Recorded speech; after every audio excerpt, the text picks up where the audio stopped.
특히나 신천지가 이제 지자체에 의해서 이제 폐쇄 결정들이 연이어 일어나고 있어요. 광주시가 나서서 직접 35,000명에 대한 교인의 전수조사를 가장 먼저 시작했고, 경기도도 어제 이재명 지사가 현지에서 이제 그 과천교회 3만 4천 뭐 그 정도 된다고 하고, 4만 4천 아니에요? 안양교회에서 9천 합쳐가지고 한 4만 명 이상의 명단을 확인하고 검사가 들어갔다고 합니다. 선제적인 조치들이 먼저 진행되고 있는데, 네. 정작 90% 이상의 추가 감염자가 나오고 있는 대구 경북 안에서는 여기에 대한 조사라든지 폐쇄라든지 방역 작업이 제대로 이루어지고 있지가 않다는 거예요. 행정적인 관리를 못하고 있다는 겁니다. 대구는 이 사태가 생기자마자 2일 만에 바로 중앙정부의 일정의 지원을 요구했어요. 저는 경북도지사님이었죠, 의아한데 그 대구시장 나와서 브리핑할 때마다 좀 너무 답답해요. 이분은 내가 보기에 이제 설입니다. 부인이 신천지 교인이다라는 말도 있었고, 아무튼 애초에 이제 뭐 공천 받아서 청와대에서 대구시장 내려갈 때부터 뭐 입김이 있었다라 뭐 여러 가지 썰이 있습니다. 네. 그건 뭐 썰이니까 그냥 카더라예요? 카더라로 하더라도 근데 다른 지자체하고 비교를 할 수 없는 이런 행정력의 부재를 무엇을 원인으로 봐야 될 거냐라고 봐야 된다는 거죠. 일단 돈이 없대요. 돈이. 방역 예산이 없답니다. 다른 시도는 방역 예산이 많아갖고 뭐 음압병원 병동을 관리하고 그 감염에 대한 방역 전문가를 고용을 했을까요? 원래 법으로 대통령 그 선거 공약이, 문재인 대통령 선거 공약이 대통령 공약. 예, 이 1번이 이제 감염병원의 이게 전국 설치였습니다. 네, 감염 전문병원. 네. 근데 이거를 예산을 안 주고 끈질기게 막고 있는 게 지금 야당 세력들인 건데, 그 와중에서도 전남에는 이 감염병원이 처음으로 이제 완성이 됐고, 나머지 시도에서도 지자체에서 자체적인 보강을 통해 가지고 방역 인력과 음압병 등을 충분히 가지고 있는 상황이에요. 네. 근데 왜 놀랍게 대구 지역만큼은 아무런 뭐 준비가 안 돼 있다는 거죠. 250만의 인구가 받아갖고 있는 자치 자산이 충분히 있습니다. 그쪽에도 똑같은 비율로 나눠주니까. 근데 어떻게 해서 예산을 집행하길래 법적으로 2명 이상을 고용하라고 하는 방역 담당 전문가가 한 명밖에 없고 연봉 6천짜리인데 그 한 명도 비전문가냐 이 말인 거죠. 실제 방역에 대한 이 관리 체계를 위한 전문가가 아예 없는 게 지금 대구의 상황인 거고, 각종 음압병 등을 비롯한 설비와 시스템들이 가장 떨어져 있는 상황이 그런 거예요. 그런 과정 중에 신청사를 짓는다고 3천억을 발라 쓰고 새마을공원을 한다고 하는데 예산들을 땡겨다 먼저 밀어놓고, 전국의 관사를 14채를 사가지고 뭐 공무원들이 가게 되면 사용한다는 명목으로 14채 관사를 유지하고 있는 게 대구시란 말이에요.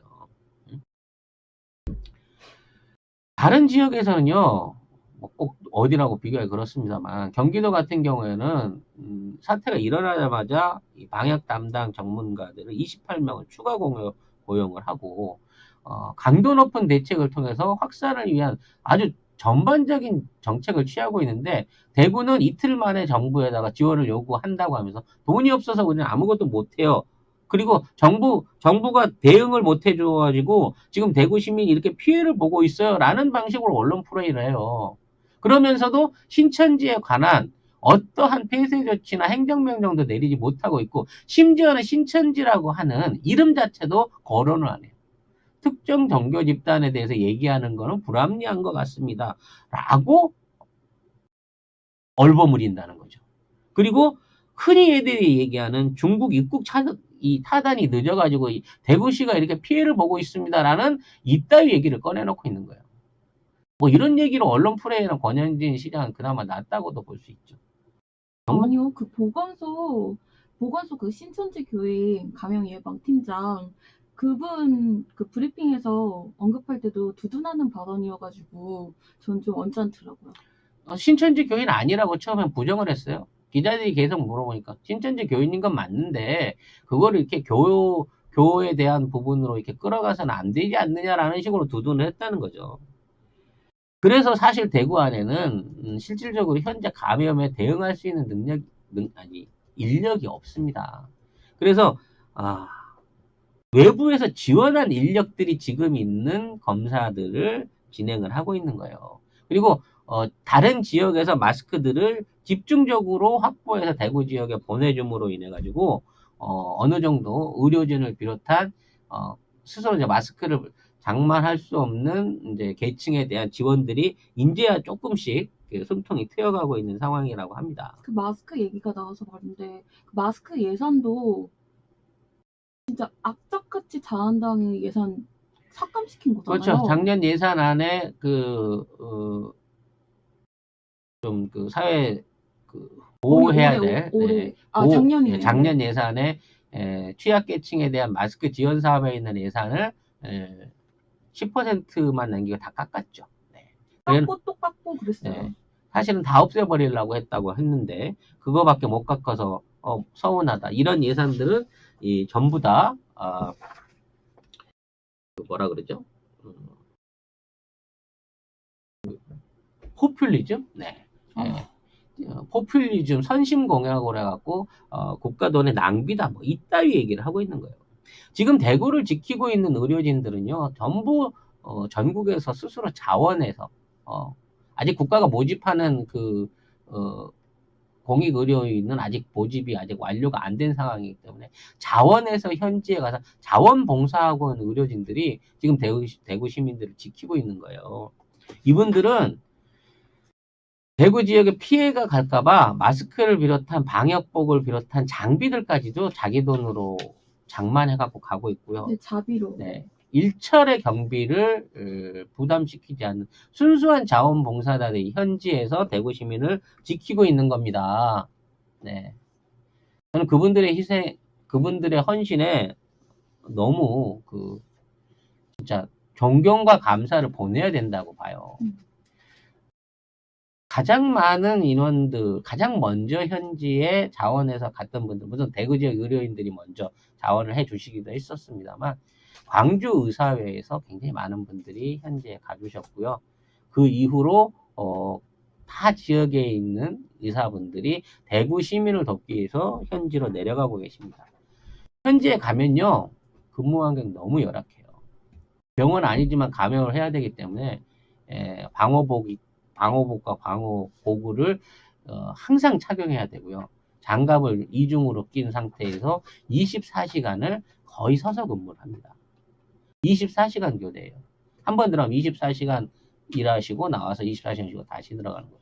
업무 강도가 엄청나게 셀 뿐만 아니라 감염자들을 격리해서 관리를 해야 되기 때문에 한 사람 한 사람씩만 따로따로 집중 관리를 해야 돼서 굉장히 힘든 상황이란 말이죠. 그 업무들이. 이거를 자발적으로 하고 있는 게 대한민국 국민입니다. 과거 태안의 기름 유출 사태가 생겼을 때 그때 수건을 싸들고 해변에 기름을 닦으러 모여들었던 수백만의 대한민국 국민이 다시 기억이 납니다. 전 세계가 태안 유출 사태 100년 안에 해결 못한다고 했어요. 영원히 해결 못한다고 그랬고 그걸 닦고 있는 사람들을 토픽으로 내보냈습니다. 야, 한국 사람 너무 무모한 거 아니야? 원시적인 거 아니야? 닦아냈습니다. 우리. 어떠한 시련과 역경이 있어도 우리는 국가를 포기하지 않습니다. 대구를 포기하지 않습니다. 지금 대구를 포기하고 대구를 보호하지 않는 자들은 현재 신천지에 대한 핑계를 지켜주기 위한 정치 집단들 외에는 국민들 모두가 대구 시민들과 경북 도민들과 우리 대한민국의 이 국난을 헤쳐가기 위해서 최선의 노력을 다하고 있는데 이 부분을 덮어놓고 이거를 지역 차별이다 또는 정부가 잘못해갖고 이 모든 사태가 생겼고 정부가 제대로 된 대책을 안 해서 대구 시민만 피해를 보고 있다라고 얘기를 하는 이 작자들은 대한민국의 국민이 아닌 거예요. 내가 보기에는. 감정적이 되면 안 됩니다. 네, 천천히 하겠습니다.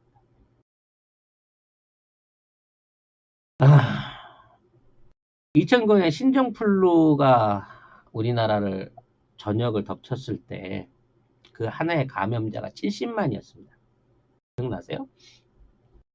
네. 그 사망자가 몇 명인지 기억나십니까? 263명이었습니다. 그런데도 언론은 이러한 내용들을 속보로 전하지 않았습니다. 잘하고 있다 그랬습니다. 대한민국의 대처가 신종플루를 잘 이겨내고 있다라는 방식으로 얘기했습니다만 사실 대한민국 국민들은 스스로 마스크를 쓰고 해외에서 타미플루를 직구로 구해 먹어가면서 스스로 살아남았다고 해야 되는 게 우리나라의 방역이었습니다. 그 당시 신종플루가 우리나라에 70만 명의 감염자를 만들 때 중국은 감염자 1명, 사망자는 없었습니다. 우리가 그런 과거를 갖고 있어요. 그래서 우리가 사스 때 중국이 엄청난 피해를 입었을 때 우리가 이 사스를 잘 지켜내는 방역 대국으로서의 힘을 2002년도에는 보여줬었던 우리가 2009년도에 그 엄청난 피해를 겪었던 상황을 우리가 어떻게 이해를 해야 될까요? 메르스라고 하는 정말 전 세계 어디서도 볼 수 없는 희한한 질병이 한국에 퍼져나갔을 때 186명이 이 확진자가 나왔고 36명이 죽었어요. 전 세계 모든 사망자를 합친 숫자가 36명이 안 됐을 때도 그만한 사망자를 냈습니다만 국가는 잘한다고 그랬습니다. 그 당시에 추경 예산 11조를 편성을 했었고 당시 야당 민주당의 당대표였던 문재인 대통령은 적극적으로 협조해라 그래갖고 그 11조를 전부 다 추인을 했습니다. 그 11조 예산이 어디로 갔습니까? 방역에 필요한 기자재를 확보하거나 그와 관련된 시스템을 구축하는데 그 11조 원이 쓰이지 않았어요. 전부 대구 경북 지역의 SOC 쪽으로 그 돈들이 다 빠져나갔습니다. 추경 예산. 그때 제대로 된 병원을 만들었다고 하면 그때 제대로 된 감염 전문 병동을 만들었다고 하면 지금 대구 경북 안에서 공익의료원이 폐쇄되지 않았다고 하면 공공의료 시스템에 대한 조그만 다른 시도와 비교해서의 같은 수준의 의료 인력과 장비만 갖춰졌다고 하면 이렇게까지 많은 사망자와 확진자가 나오겠느냐라고 하는 얘기를 해보고 싶은 거예요. 말이 나와서 말입니다. 진주 의료원도 그렇죠. 폐쇄시켰죠, 강제로. 최소한 지금의 언론과 야당은요, 현재 정부를 비난할 자격이 없습니다. 그들은 신종플루와 메르스에 아무런 대책을 세우지 못했던 그러한 그 정부를 이끌었던 자들입니다. 사실요, 이만한 그 숫자를 공개를 하고 이거를 국민들한테 이렇게 바로바로 커뮤니케이션으로 유지한다고 하는 건요, 이건 정말 그 엄청난 대승적인 정책이라고 생각이 됩니다. 지금 어느 나라도 우리나라 같은 빠른 검사와 확진과 관리를 못 해내고 있을 뿐만 아니라 거기에 대한 내용과 정보들을 숨기는데 급급해요. 중국은 뭐 숫자 조작하는데 이골이 난 거고 일본은 아예 국민들한테 이 사태가 없는 것처럼 매스컴에 등장도 안 시키고 있고요. 어떻게든 지금 있는 사태가 날이 더워져 가지고 조용히 묻히고 지나갔으면 하고 바라고 있어요. 미국도 독감이라고 얘기되고 있는 14,000명 중에 얼마만큼 확진자가 있는지 추적할 수 있는 능력도 없는 상황에 있습니다. 그렇기 때문에 정치적 부담 때문에 공개를 안 한다고요. 우린 총선이 코앞에 있어요. 이 총선 코앞에서 우리 정부가 자칫 우리 정부의 흠으로 보일 수 있는 내용들을 왜 이렇게 공개해 가면서 적극 대응하느냐. 이거를 적극 대응하지 않아서 확진자를 늘리는 것 자체가 국민들에 대한 배신이기 때문이에요. 국민들을 믿고 국민들을 보호해야 하기 때문에 이러한 데이터로 정부가 비판을 받을 수 있을지언정 이 데이터를 공개하면서 계속해서 경고를 하고 여러분들을 좋은 방향으로 나갈 수 있는 언론을 정보를 제공하고 있는 겁니다. 왜 이거를 비난해요? 여기에 맞춰서 어떻게든 이 대책을 함께 극복해 나갈 수 있는 용기를 북돋아야지, 언론이라고 하면. 저는 이러한 태도가 이들을 비판해야 되는 가장 중요한 점이라는 겁니다. 근본적인 문제가 중국에 없는데, 외부 세력이 없는데, 그 부분을 은폐하고 있고, 지금 실제적으로 은폐를 하고 확산을 조장했던 세력들에 대한 비판을 전혀 가하지 않고 있고, 말도 안 되는 논리로 정부의 책임을 뒤집어 엎어 씌워놓은 상태에서 정부의 지지율을 떨어뜨려서 정치에 이용해 먹으려고 하는 세력들이 이 나라의 언론과 지역사회를 장악하고 있더라는 거죠. 실체를 보고 있는 겁니다. 뭐 성경에 나오는 거는 그런 거 있지 않습니까? 무슨 악마의 인을 받는다라고 얘기하는데, 진짜 적폐의 인을 지금 코로나 바이러스가 하나하나 그 주체들한테 새겨주고 있는 거예요.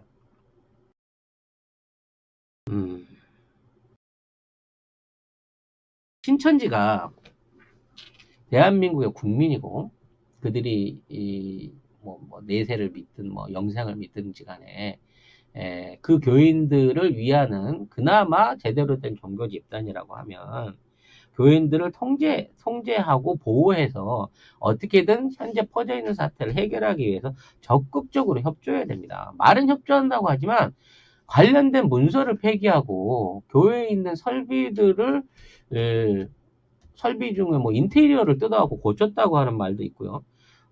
자신들의 정체를 숨기고 다른 교회에 나가가지고 다른 전파자들을 만들어서 신천지 교회만의 일이 아닌 것처럼 하라라는 내부적인 훈령은 누가 내리는 겁니까? 정치인과 언론을 매수해서 국가를 비난하고 정부의 탓으로 돌리려고 하는 이 시도가 과연 교주나 교단의 상층부에서 나온 게 아니고 교인들 자체의 자발적인 판단으로 일어났다고 봐야 되는 건가요? 이게 음모론이 아닙니다. 이러한 카톡이 돌고 있음을 고발하고 있는 내부자들도 많았고요. 실제 지금 교회들이나 이런 쪽에서는 새로 오는 신도들을 받지를 않는데요. 얼굴 모르는 사람이 오게 되면 그 사람을 받을 수가 없는 겁니다. 그런 어떤 그 위해 행위를 하려고 있는 사람들이 찾아와가지고 주소나 전화번호를 모르면 난동을 피고 간다든지 이런 사례들이 계속해서 지금 전달이 되고 있는 상황이거든요. 입장 발표를 한다 그래서 대국민적인 사과가 있을 걸로 생각을 했습니다만, 사과의 내용은 하나도 없는 상태에서 온라인으로 입장 발표를 하는데, 자기들 24만 신도가 최대의 피해자다 하면서 피해자 코스프레를 하고 있는 거예요. 그리고 정부에 제출했었던 1100개 지소 이외에도 최소한 429개, 약 430개 가량의 숨겨져 있는 지소들과 선교센터들이 별도로 존재하는 것으로 보입니다. 그렇게 되다 보니까 간이식 수술 받으면서 말을 안 해가지고 수술 후에 얘기하는 바람에 의료진 전체를 다 감염을 시키거나, 아까 말씀드린 보건소의 방역 담당 책임자가 신천지 행사에 다녀온 거를 숨기고 계속 근무를 하는 바람에 그나마 있던 방역 인력들을 다 날려버리는 이런 식의 말도 안 되는 행위들이 계속해서 일어나고 있다는 거예요. 이러한 짓들을 하고 있는 대표적인 정치인들이 지금 미통당인데, 미통당이 황교안부터 얘기를 좀 해볼까요? 처음에 이러한 사태가 생기자마자 세금을 쓰지 말아라라는 얘기를 했어요. 본인이 메르스 총리면서. 그러니까 뻔히 아는 거죠. 이 사태를 해결하기 위해서 국가적 지원금이 들어가야 되는데, 이 지원금을 풀어냄으로 인해서 이게 선거에 자기들을 터전이니까 이걸 위험하게 자기들의 어떤 지지도를 떨어질까봐 걱정을 해갖고 아예 예산을 쓰지 말아라, 우린 적극적으로 저지하겠다라고 하는 얘기를 밝혔다가 대구 사람들한테서 오히려 역풍을 맞자마자 이제는 말을 바꿔서 적극적으로 하겠다라고 얘기를 합니다. 그러면서 신천지에 대한 비난을 안 해요. 특정 종교 단체가 아닌 우리들이 책임져야 될 문제다라고 얘기를 하고 있어요. 도대체 황교안이 얘기하는 우리들은 누굽니까? 예? 신천지와 자한당이에요? 신천지와 뭐 미통당입니까? 아니면 한기총과 신천지입니까? 아니, 이 사람들이 얘기하는 우리가 책임져야 된다. 우리의 주체를 모르겠어 난. 최근 들어서 이제 선거운동의 차원이겠죠. 직접 선거 사람들을 만날 수가 없으니까 나경원과 그 시차를 두고 그걸 뭐라 그러죠? 분무기 코스프레를 했더구만요. 네. 자기 지역구 앞에 가가지고 방역 작업에 참여하는 것 같이 이 사진을 찍어서 SNS에 올렸어요. 이제 동영상 안 올립니다. 왜냐면 동영상 그 시장 방문할 때 하면 되게 터졌잖아요. 네. 오뎅을 어떻게 먹어요? 뭐 이거 서서 먹는 거예요? 이런 먹으라 그러니까 제대로 싸갖고 가서 먹고 뭐 이런 식으로 동영상으로 해서 뭐가 안 되니까 짤을 해갖고 올렸어요. 나경원이 먼저 올라왔는데 뭐 무슨 건물 앞에서 이제 분무를 뿌리고 있는데 거기가 왜 방역을 해야 되는 거지? 그러니까 실외에 방역하는 건 의미가 없거든요. 길거리에다가 이걸 뿌리고 있더라고. 근데 거기에 또 마스크를 제대로 안 쓰고 코를 이렇게 노출시킨 상태에서 마스크를 쓴 거야. 마스크도 써본 적이 없나? 아니면 이쁜 콧날을 자랑하기 위해서 일부러 저렇게 했나? 무성한 뒷말을 남겼는데 나경원이 아무튼 이 코스프레를 해서 실패했어요. 네. 일단 길거리에 뿌린 게 잘못된 거고 마스크를 제대로 안 썼으니까 방역 상식이 없다라고 해서 황교안 씨는 정말 제대로 무장을 하고 나갔더구만요. 네. 그래서 이 황교안 그 대표가 회심의 사진을 올렸어. 실내에서 화장실로 보이는 지역에서 진짜 그 당 잠바를 입고 그 외에 또 새마을 조끼를 입는 디테일을 갖춘 상태에서 검역을 했어요. 근데 또 거기에 일종의 오게티가 있었죠. 뭔지 아세요? 몰라요. 네. 그 사진 하단부에 경고문이 하나 16 A4 용지로 붙어 있었어요. 네. 이곳은 여성 화장실이니 남성의 이용을 금합니다. 여자 화장실을 가서 방역을 하신 거죠. 왜 이렇게 어설프실까? 내가 보기에는 이 보좌관이 그러게. 이 엑스맨이 있어. 그렇지 않고서야 이렇게까지 덜 떨어진 행동을 이렇게 반복해서 할 수가 없거든. 이 학습효과라는 게 없는 거야. 할 때마다 뭔가 허술하게 뭔가를 해준다는 거지. 그러게요. 곽상도는 이제 더 난리를 쳤죠. 청와대 수석하다가 낙하산 공천을 받아서 내려갔던 사람인데 이 사람은 이제 신천지 사기 대출 관련해서 직접적인 연관성이 등기부에 드러나 버렸어요. 네. 신천지 소유 농장에 대한 등기부 등본에 50% 주주로 올라가 있는 거야. 보니까 이 사람이 원래 변호사 시절에 지금 그 인근의 부동산들이 막 투기 매매가 이루어지니까 이 시청에서 내사를 하려고 했더만요. 그 신천지 농장을. 그 내사를 무마시키는 역할을 진행을 했어요. 그 공으로 해서 청와대 수석이 된 거야. 그리고 나중에는 그거 뒷감당 해주면서 대출 사기 관련한 뒷감당을 해주면서 등기부에 자기 이름까지 올라간 거야. 너무 티나잖아. 그런 당신이 저렇게 신천지를 비호하기 위해서 또는 정부 비판을 하기 위해서 난리를 치면 아니 대놓고 신천지 돈 받아 먹은 아니면 연관 있는 사람으로서 인증받는 거 아니야? 당내 다른 식구들도 좀 모아서 해. 왜 당신 혼자서 모든 촛대를 지나? 그런 걱정이 듭니다. 뭐 권영진은 뭐 얘기도 하기 싫고요. 아무튼 아까 말씀드렸던 170명의 방명록 아니 뭐 부주금 내력이라고 합디다만 나는 그 목록이 너무 궁금해요. 그 안에 그 장례식이요? 예, 그 장례식에 참석했다고 부주금을 던졌다고 하는 그 안에 방명록에 3명밖에 이름을 안 썼대. 난 그것도 이해가 안 되지만 아무튼 뭐 CCTV를 통해서든 뭐든 그 안에 참석했었던 정치인들 우리가 알만한 정치인들이나 우리 공무원들이 있었다고 치면, 자, 이들 자체의 유착관계에 대해서 한번 의심을 해봐야 되는 게 아니냐. 너무너무 알고 싶다, 그 170명의 명단이. 그게 제 생각인 거예요. 필히 대구 지역에 있는 관료들이라든지 공무원이라든지 정치인들은 총망라가 됐을 걸로 보이고, 신천지의 눈도장, 이만희 교주의 눈도장을 찍기 위해서 갔던 말 그대로의 세작들이 그 안에 다 들어있지 않을까라는 일종의 의혹을 생각을 해보고 싶어요. 그 이재명 지사처럼 지자체장이 전격적으로 움직여 주셔야 되는데 그 이철우 경북도지사는 어떻게 된 거예요? 언론도 얘기를 안 하고 브리핑도 안 하시죠. 네. 당에서도 얘기를 안 해주고. 네.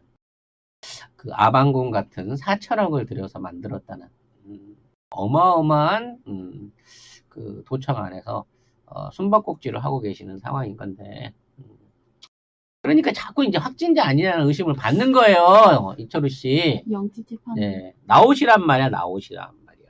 이 와중에 또 깨알 같은 또 해프닝이 있었는데, 그 안철수 대표가 현충원 방명록에 코로나 20일이라고 써서 왜 누구 맘대로 이분이 내 방송을 들었어. 누구 맘대로 업데이트 시키냐고.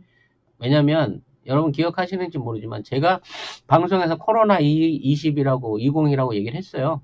코로나 19 이외에 변종된 코로나 20이 있는 것 같다는 방송을 제가 지난주에 했습니다, 여러분. 안철수 씨가 제 구독자인 거, 네, 애청자인 거, 네, 인증하신 거라고 저는 생각을 합니다. 손가락 이상하게 얹었나요? 아무튼 뭐 이러한 전차로 인하여 국회가 폐쇄되는 사상 초유의 사태도 맞았습니다. 네. 네, 한국 교원단체 그 총연합회죠. 한국교총. 네, 전교조의 반대 의미 뭐 이렇게 봐야 되는데, 네. 아무튼 이 하윤수 회장이 19일날 국회의원회관에서 토론회를 했어요. 450명이 왔다고 합니다. 450명이 왔는데 정작 당사자가 확진자로 판명을 받았죠. 그러니까 회장이 확진이 됐기 때문에 거기 참석했던 국회의원들 다 뭐 미통당 출신이겠지만 미통당 의원들이 이제 전부 다 확진 검사를 받았어요. 황교안, 심재철, 정미호, 또 누구였죠? 박상도였나? 아무튼 뭐 거기 참석한 사람이요? 예, 참석했던 사람들이 이제 전부 다 정미경도 있지 않았나요? 예, 그러니까 검사를 받았는데 실패했습니다, 바이러스가. 그래서 음성으로 나왔죠, 이 양반들이. 근데 아무튼 이와 같이 그 한국 그 교총 관련한 이 하의장도 혹시나 청도 대남병원을 간 게 아니냐라는 생각을 좀 해보고 싶어요. 왜 조금 찝찝하죠? 그 신천지 교인의 지인과 만났다, 부인이. 근데 이제 이분은 가명병로를 이렇게 얘기하고 있는 거예요. 부인이 이 신천지 이 사람을 직접 만난 것도 아니고 신천지 사람을 만나는 자리에서 우연히 배석을 해가지고 부인이 온 가운데 자기한테 온 게 아니냐라는 식으로 얘기를 했습니다. 네. 말이 길어지면 좀. 네. 뭐 아무튼 뭐 그렇다고 믿어드리지만 국회에서 실패하신 거에 대해서는 좀 아쉬운 생각이 듭니다. 네, 다행이죠. 그렇게 얘기해야 되나요? 그럼요. 총선이 앞인데 네, 반성, 잘 치러야죠. 네, 반성드립니다. 좀 본질적인 음모론적인 얘기를 좀 정리를 해볼게요. 신천지가 이제 이만희 교주가 창시한 거는 이미 뭐 잘 아시고 있는 관계이지만, 이 이만희 교주가 천부교의 최태민 목사의 제자였다. 최태민 목사의 시설에서 오랫동안 신앙 공부를 하고 나가서 분점을 차렸다라는 얘기는 이미 공공한 사실로 알려져 있습니다. 최태민 목사는 박근혜 씨하고 아무 관련이 없는 사람이 아니지 않죠. 네, 최신슬 씨, 국정 논란을 담당했던 최신슬 씨의 아버지이고 박근혜 씨하고 어떤 관계가 아주 없지는 않은 사람인 거는 주지의 사실입니다, 여러분. 그래서 이 신천지가 이제 그 이단으로서 취급받으면서 지금의 이제 그 기독교 연맹에 참여를 못하게 됐을 때부터 꾸준하게 박근혜 씨, 자연인 박근혜 씨하고 관계를 가져왔다는 건 이미 주지의 사실인 거고요. 새누리당이라고 하는 이름을 이만희 교주가 직접 지어서 준 거다라고 하는 얘기는 이만희 스스로가 이제 공언을 했습니다. 이분이 이제 박근혜가 본격적으로 정치 활동을 시작했을 때 10,000명 이상의 신도를 새누리당 당원으로 가입시킨 거 사실이고요. 뭐 그 공로를 인정받았는지는 모르겠습니다만 박근혜가 대통령이 되고 난 이후에도 신천지 관련 행사에 많이 참석을 했고 신천지의 교세가 많이 확장됐었죠. 그리고 1915년에는 국가유 1915년이요? 2015년에는 깜짝이야. 국가유공자로까지 지정을 해드렸다고 합니다. 그래서 뭐 그럴 수도 있는 거 아니냐라는 부분을 지적하신다면 저는 딱 이 지점을 여러분하고 한번 생각을 해보시라고 하고 싶어요. 최태민의 천부교에서 파생됐다고 하는 종교들이 있습니다. 밑에까지죠. 영생교, 신천지, 동방교, 예덴성의 장막성전. 요건 이제 장막성전은 원래 신천지 안에 그 이름이기도 하고요. 세부 이름이기도 하고 별도 장막성전으로 운영되는 조직도 있다고 합니다. 천국 복음 전도회 뭐 이런 데가 있대요. 네. 이런 파생된 단체들이 있는데 이 단체의 공통적인 특징이 교주만 의자에 앉고 교인들은 전부 바닥에 무릎을 꿇고 앉아서 예배를 본다고 합니다. 교주만이 신이기 때문에 교당 안에서 의자에 앉을 자격이 있다라고 하는 최태민 천부교 교주의 사상이 사실 그대로 입식된 방식인 거죠. 또 이렇게 따닥따닥 앉아서 머리를 맞대고 통성 기도를 하거나 교주가 또는 또 뭐 그 설교를 하는 설교자가 뭐라고 얘기를 하면 계속해서 거기에 대해서 이제 응답하는 이게 그걸 뭐라 그러죠? 난 교회를 안 다녀봐서 모르는데 뭐 할렐루야가 됐든 뭐가 됐든 아멘. 뭐 아멘이 됐든 이걸 통성을 해가지고 막 그 소리를 내 지르는 뭐 이런 이런 방식이라든지 끝나고 나서 꼭 밥을 먹어야 되는 거. 출결을 반드시 해야 되는 뭐 이런 여러 가지 교리들이 이러한 영향을 미친 게 아닌가라는 생각이 좀 들어요. 근데 이제 가장 근본적인 거는 자, 새누리 그리고 지금의 이제 그 위통당하고 과연 관계가 없을까라고 하는 부분에 대한 의혹은 계속되고 있단 말이죠. 일단 이 사람들이 그 핑크색으로 무장을 한 이 색깔이 지금 신천지가 쓰는 색깔이기도 하고요. 과거의 사례를 봤을 때도 이런 것처럼 로고가 매우 닮아 있어요. 즉, 이 한나라당의 로고하고 신천지가 사용했던 로고들이 가장 많이 닮아 있다는 거죠. 이상하네. 최근에 미래통합당의 로고 기억하시는 분 있으실지 모르겠어요. 우리 흔히 하는 말로 뭐 많은 이제 휴지거리다라고 하는 말도 있는데 이런 부분에 대한 의혹을 다시 생각해 볼 수 있는 사진이 이런 겁니다. 이거는 전주에 있는 신천지 교회예요. 네. 교회의 외부 디자인 문양이 지금의 미래통합당의 문양하고 딱 맞아떨어지는 부분이 있는 거죠. 우연이겠죠? 네, 이 문양을 창시한 분도 이만희 교주라고 하는데 일개 정치 공당의 어떤 그 로고나 색깔이나 운영 같은 것들이 정말 교리에 의해서, 교주에 의해서 또는 내부적인 연관 관계에 의해서 진행되고 있다고 하면 과연 우리는 그 정치, 아니 그 정당과 그 종교 단체의 공익성에 또는 공정성에 의문을 품어야 되지 않을까라는 의혹은 계속적으로 연결고리로 나오고 있다는 얘기입니다. 신천지는 연간 3천억 이상의 헌금을 걷어들이는 거대한 수익 집단입니다. 이 모든 것들이 어떠한 방향으로 쓰여지는지 모릅니다. 근데 내부 탈출자에 의하면 이걸로 언론을 장악하고 기자들을 포섭하고 또는 기자를 육성시켜서 내보내기도 하고, 그러면 우리가 알고 있는 언론사에 투입시킨다는 얘기가 네, 있더라고요. 정관계에 있는 로비를 통해 가지고 그 사람들을 끌어들이고 그리고 선거운동에 적극적으로 참여한다고 합니다. 그렇기 때문에 사실 대구 안에 있는 선거, 대구 경북에 있는 선거 안에서 신천지의 입김은 엄청나다고 볼 수 있죠. 신천지는요, 원래부터 정치랑 친했어요. 언제부터였냐면 이회창 총리가 선거를 할 때 그 안에 이회창 총재? 총리는 아니고 전 총리, 이회창 전 총리가 대선에 출마했을 때 그 안에서 서포터를 담당했었기도 했고요. 박근혜 시절에는 대단했었고 열혈 옹호자였고요. 최근에는 안철수 씨의 선거 캠프하고도 같이 연합을 했었던 전례가 있습니다. 루머 아닙니다. 이건 팩트입니다. 도움을 줬다고요? 네, 도움을 줬고 실제 선거운동 캠프에 참여를 했었던 예가 있습니다. 연관돼 있는 모든 사람들이 이 신천지 은혜를 잊지 못하고 지금도 신천지를 변호하는데 최선의 노력을 다하고 있다는 것이죠.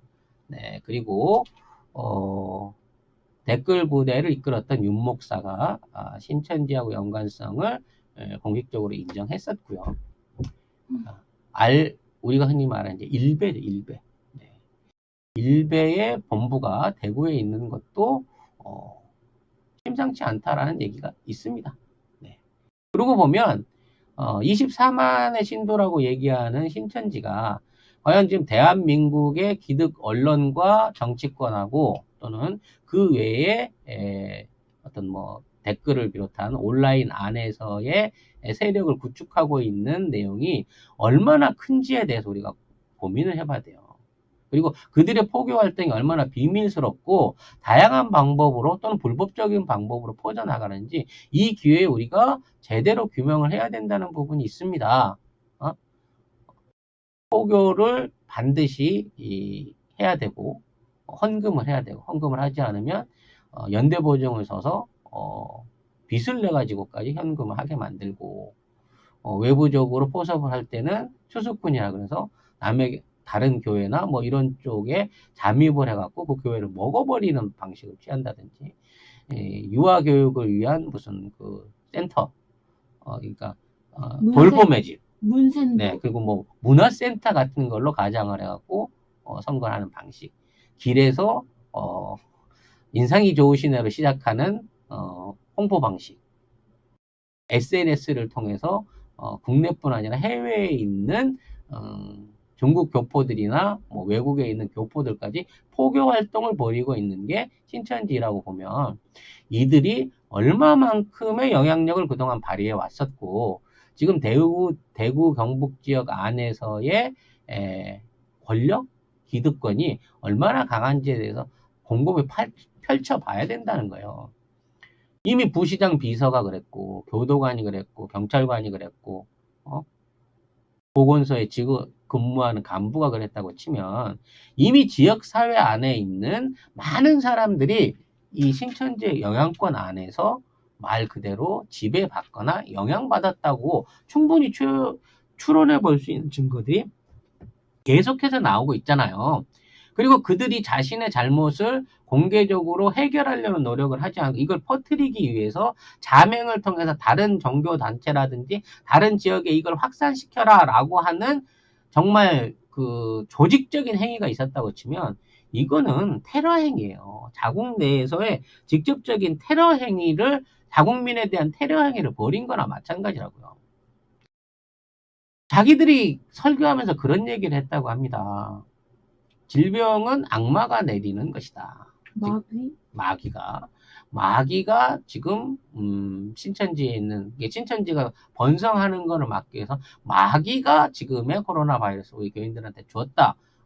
그럴 수 있다고 쳐요. 종교적인 해석이 그럴 수 있다고 치지. 그런데 그 마귀가 준 질병을 니들이 신천지만의 일이 아니게끔 하기 위해서 다른 사람들, 다른 지역들, 다른 종교를 찾아가서 퍼뜨렸다고 하면 당신들이 마귀라는 얘기나 똑같잖아요. 마귀의 추종자나 마찬가지 아닙니까? 종교인들 그렇게 얘기해요. 자기가 걸리면 시험에 들고 있는 거래. 딴 사람이 걸리면 심판을 받은 거라는 거예요.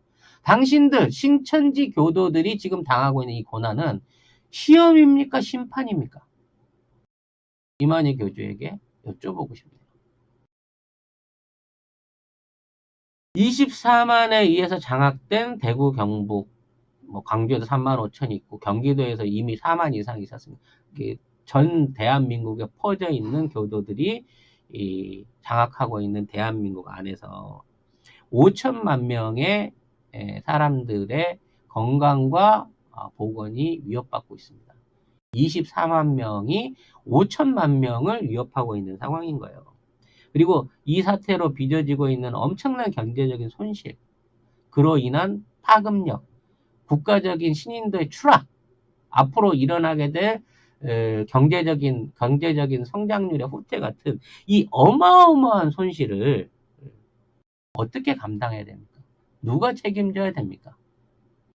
그리고 거기에 대한 책임을 하지 않는 집단에 대해서 얼마만큼의 관용을 같은 국민이라는 이름으로 베풀어야 할까요? 최소한 이번 사태에 대한 엄정한 진실조사와 함께 구상권이 청구되어야 한다고 개인적으로 믿습니다.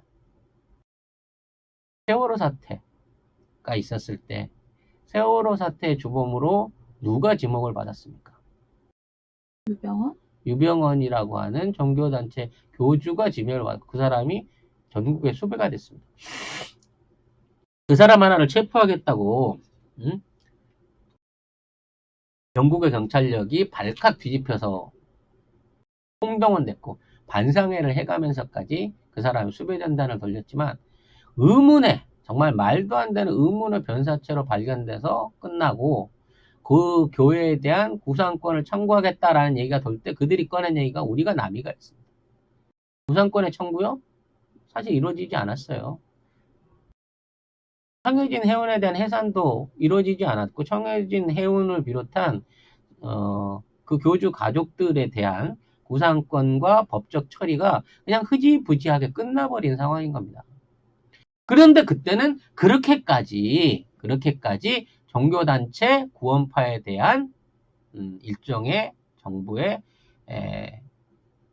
그들이 말한다고 하면 죄 몰아가기, 거기에 대한 사후 처리, 뭐 이런 법적 처리, 사법 처리 같은 것들을 강행했었던 전례가 있어요. 물론 흐지부지 끝나긴 했었지만 이제는 그때의 전례를 몰아서라도 지금의 구원파가 했었던 여러 가지의 문제점들을 파악해가지고 그에 맞는 적절한 대상 내지는 법적인 조치가 있어야 된다는 게 제 생각입니다. 이건 종교적 자유로 그 개인의 자유와 인권으로서 해결할 수 있는 부분이 아니라고 저는 생각합니다. 많은 분들이 거기에 동의하고 계시기 때문에 청와대 청원이 뭐 이틀 만에 50만을 넘어갈 정도로 국민의 분노가 그쪽으로 쏟아지고 있습니다. 저는 대구 지역에 있는 250만 대구 시민을 폄하하거나 그분들에 대한 유감을 가지지 않습니다. 이러한 상황이 분명히 이 교단 안에서의 고의든 실수든지 간에 교단 안에서의 집단 감염으로 이루어진 것인데 이러한 상황을 파악하고 있었던 이 교단의 행태와 그들이 해왔던 은폐 공작 그리고 거기에 연관돼서 그 은폐를 돕고 있는 언론과 정치인들의 배후 안에 어떠한 유착의 고리가 있는지를 진짜 파봐야 되는 게 아닙니까? 이런 게 적폐에 대한 제대로 된 징벌이 아닐까요? 얘기를 좀 마무리해야 되는데요. 치료제가 개발이 됐다고 합니다. 샌디에고에 있는 그 한인연구소에서 한인 1.5세 조세킴 박사가 코로나 바이러스의 염기 서열을 분석해내는데 성공을 했고 그에 대응하는 백신을 생산에 돌입됐다고 합니다. 그래서 미국 FDA가 이제 그 엄격한 그 검사 없이 최소 다음 달 그러니까 2, 3개월 안에 본격적으로 백신을 공급한다고 하는데요. 모르겠습니다. 그 백신이 뭐 공급돼서 우리나라에서 생산이 돼서 백신으로서 투입되기 이전에 제 생각에 우리나라에서 어느 정도 방역이 끝날 걸로 보이고요. 만약 그게 만들어진다고 하면 우리는 겪고 난 이후에 전 세계가 폭증하는 현재 그 코로나19의 피해를 줄이기 위해서 그 백신의 혜택을 볼 겁니다. 다행인 것은 이번 코로나의 특성이 이 독감만큼의 위험성도 가지고 있질 않다는 거예요. 그러니까 치사율이 낮다는 겁니다. 여러분은 모르시겠지만 매년 겨울마다 우리나라에서도 3,000명 이상의 사람들이 감기나 고열에 있는 합병증으로 사망을 합니다. 그만큼 독감이 무서운 거예요. 근데 독감은 매년 발생하거든요. 근데 이번 코로나는 숫자에 비해서 전파력은 높지만 사산율은 그렇게 높지 않습니다. 기저질환이 없는 상황이면 대부분 완치를 해서 나가고 있는 부분인 거죠. 그래서 이렇게까지 이제 공포에 떨 필요는 사실은 없는 것이 맞습니다. 왜냐면 발병하긴 했지만 위험하지는 않다라고 생각하게 된다고 하면 지금처럼 막 엄청난 에볼라처럼 위험한 바이러스 아니면 에이즈처럼 치료 불가의 바이러스가 발생한 것처럼 대응하지 않아도 되겠죠. 하지만 우리가 이러한 선제적 대응을 통해서 이걸 이겨낼 수 있는 시스템을 확인해야만 앞으로 일어날 제2의 코러스라든지 새로운 감염증에 대비할 수 있는 시스템이 완료가 되기 때문에 우리도 이러한 방역 대책과 정부의 노력에 대해서 적극적으로 호응을 해야 된다는 겁니다. 하지만 제일 중요한 건 개인 위생이에요. 어차피 정부가 아무리 다룬다고 하더라도 철저하게 그 모든 것을 관리해 줄 수 없습니다. 본인이 개인 위생을 통해서 이거를 이겨내는 자신의 현명한 노력과 용기가 필요합니다. 우리나라의 17번 확진자 같은 경우가 그런 케이스라고 지금 받아들여지는데 이번은 감기 증상 딱 느끼고 나서 본인이 스스로 자가격리를 하고 일반 감기약을 먹고 외부 출입을 자제하면서 일종의 그 잠복기 내지는 감염기를 스스로 지켜서 이겨내신 분이에요. 그리고 나중에 확진 판정을 받으셨거든요. 이러한 태도가 필요하다. 모든 사람이 그렇게 하자는 얘기가 아니에요. 일단 내가 의심이 된다고 치면 내가 다른 사람에게 옮기지 않기 위해서 내 자신의 건강을 지켜내기 위해서 내가 기저질환이 없다고 하면 스스로를 관리하고 격리하는 이러한 태도들이 가장 안전하고 확산을 방지할 수 있는 확실한 방법이라는 거죠. 이분 특별한 치료약 없이 자기 면역으로 치유가 된 케이스입니다. 광범위한 데이터를 수집하고 있고 24만이 넘는 일반 감기 예방 증상 환자까지 생각하면 한 30만 가까운 숫자들을 앞으로 2주 안에 정부가 전부 다 검사를 끝내겠다는 목표로 임하고 있습니다. 이걸 하려고 하면요, 검사 받는 사람이 협조 잘해줘야 돼요. 제때 나가서 줄 서고 딴 사람이랑 부딪히지 않는 상태에서 시간 딱딱 맞춰가지고 검진 받고 검진 받으면 자가격리하고 약 먹고 치료할 수 있는 협조가 필요한 거예요. 거기 가서 빨리 안 해준다고 깽판 놓고 다른 사람들하고 접촉해가지고 추가 감염 위협을 높이거나 난동을 피우면요, 오히려 이러한 확산에 더욱 안 좋은 상황을 만들어낼 수 있습니다. 국민들도 너무 불안에 떨지 마세요. 지금 라면 사재기하고 뭐 생필품 사재기하고 마스크 사재기 한다고 하는데요. 이제 마스크로 돈 벌 수 있는 그것도 끝났어요. 공공기관에서 팔기 시작하면 조금만 나눠 쓰고 조금만 아껴 쓰고 그리고 잘 건조시키고 빨아서 써도 충분히 바이러스 예방할 수 있다고 얘기하고 있습니다. 전문가들이. 지금 쿠팡 식자재 다 품절 상태여가지고 외부로 이제 저기를 안 하니까 쿠팡에다 막 시켜서 막 잡수는데 물론 그럴 수 있다고 쳐요. 본인의 개인의 선택이니까. 근데 그거를 너무 당연시할 정도로 패닉할 상황이 아니라는 점을 우리가 이해를 해야 된다는 겁니다. 누구나 감염자가 될 수 있습니다. 감염자가 되었을 때는 이 감염 증상 자체를 외부로 퍼뜨리지 않는 상황에서 확산을 자제할 수 있는데 성숙한 시민의식을 발휘해 주는 것도 꼭 필요하고 의심이 되면 반드시 이 검진을 받아서 협조를 하는態度도 필요하겠죠. 현재 대한민국의 엄청난 검진 절차와 그 다음에 데이터량들 그리고 대응에 대해서 전 세계가 찬탄을 보내고 있습니다. 미국, 일본의 언론들이요, 처음에 외국의 언론들이 한국을 경계하고 무시하고 막 이제 입국 제한 조치를 취하고 있습니다만, 지금 최근에 들어와서는, 야, 한국은 어떻게 저런 방역이 가능해? 저런 검진이 가능해? 저런 처리가 가능해라고 오히려 한국에 경탄의 눈을 보내면서 코로나와 맞서 승리할 수 있는 유일한 가능성이 있는 국가가 한국일 거다라는 찬사를 보내고 있습니다. 이러한 시스템은요, 앞으로 대한민국의 방역 한류에 확실한 경쟁력이 됩니다. 새로운 경쟁력이 됩니다.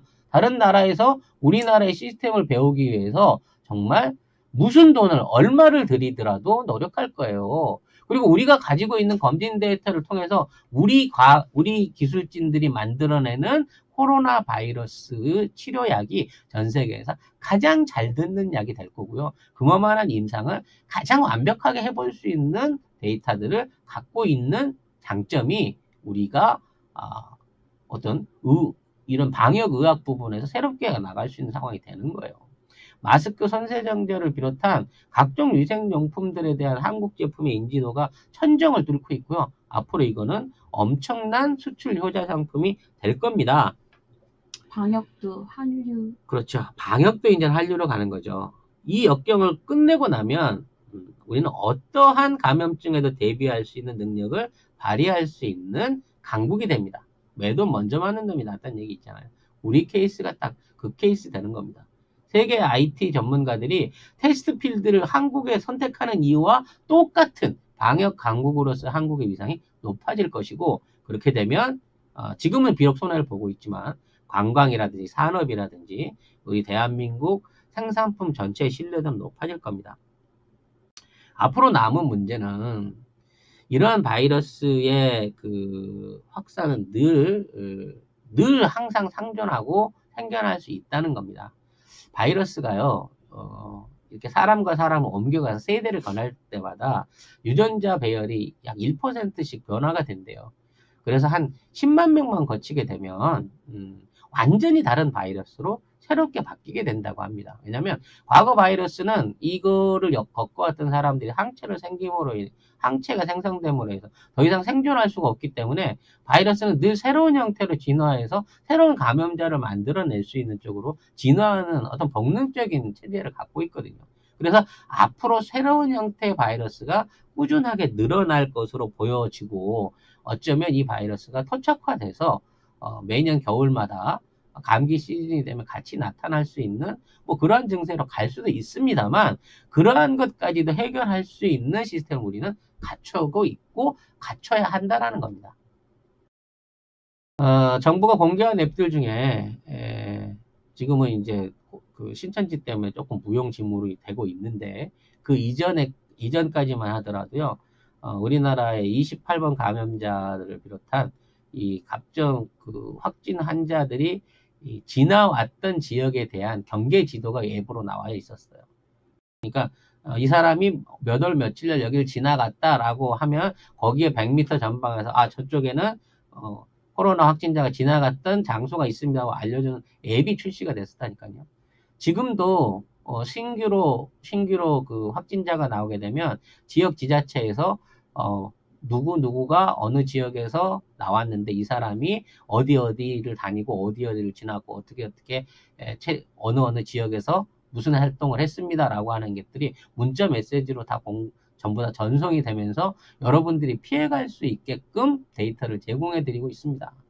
이런 투명한 공개만이 자가적인 방역과 최소한의 자기 안전 시스템을 보증해 줄 수 있는 거고, 이런 데이터를 국민들과 공유할 수 있는 시스템을 가진 국가는 전 세계 대한민국밖에 없다는 점을 여러분들이 자랑스럽게 생각하셔도 됩니다. 그리고 이 점이 우리가 지금의 위기를 이겨낼 수 있는 가장 큰 원동력이 될 수 있다. 아는 것이 힘이다. 알고 우리가 극복할 수 있는 그 단계의 준비까지도 정부가 여러분들한테 제공을 하고 있다는 점을 여러분들이 인식을 하시면 이게 이렇게까지 위험한 상황이 아니라는 거에 동감을 하실 거예요. 2시간을 해버렸네요. 제가 멘트를. 전 1시간만 해야 되는데. 사실 이게 네오 추린 건데. 반 정도를 줄인 건데 제가 여러분한테 2시간이나 시간을 뺏었습니다. 사실 오늘 테마가 4종류가 준비가 되어 있습니다. 지금 시간이 몇 시죠? 네. 12시 반 돼가요. 네, 1시쯤에 시작하는 두 번째 테마에서는 중국의 코로나 확산 사태가 정치적인 목적에서 시작되었다라고 하는 음모론이 아닌 음모론에 대해서 여러분하고 한번 같이 얘기를 해볼 시간을 가질 거고요. 그 이후에는 이제 일본에 대한 아베 정권의 몰락이 눈앞에 와 있는 일본에 대한 방송이 있고요. 그 다음에 말씀드린 대로 예고해 드렸던 월드머니 미녀 패널과 함께하는 사상 초유의 송작가 TV의 더블 캐스팅 방송이 준비가 되어 있기 때문에 이번 방송은 여기에서 접고 30분 후에 중국 관련 테마로 여러분과 얘기를 나눠야 할 것 같습니다. 네. 네. 그 스페셜 패널은 클라이막스에 준비되어 있으니까 오늘 방송 꼭 챙겨봐 주세요. 네. 아무튼 방송량은 갈수록 늘어나고 있는데 반해서 여러분들의 후원도 비례적으로 같이 답지를 하고 있지를 못하네요. 네, 이번 에피에 요즘 힘들어요. 네, 많이 힘듭니다. 슈퍼셋을 쏴주신 장일수님, 명진현님, 유경환님, 박행선님, 유명원님, 찰리박님, 미스터 은경이님, 김정성님, 네, 방송에 보내주신 애정과 슈퍼챗에 감사드리겠습니다.